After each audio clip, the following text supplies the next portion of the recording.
பாகிஸ்தானில் உள்ள குவேட்டாவில் ராணுவ வீரர்களை ஏற்றி சென்ற ரயிலை குறிவைத்து வெடிகுண்டு தாக்குதல். ராணுவ வீரர்கள் உள்பட 24 பேர் உயிரிழப்பு, 50க்கும் மேற்பட்டோர் காயம்.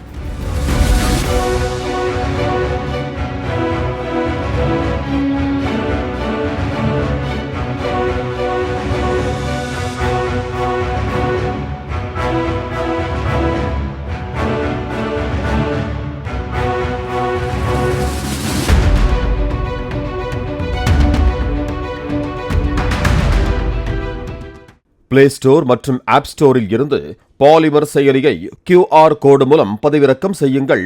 செய்திகளை உடனுக்குடன் பெறுங்கள்.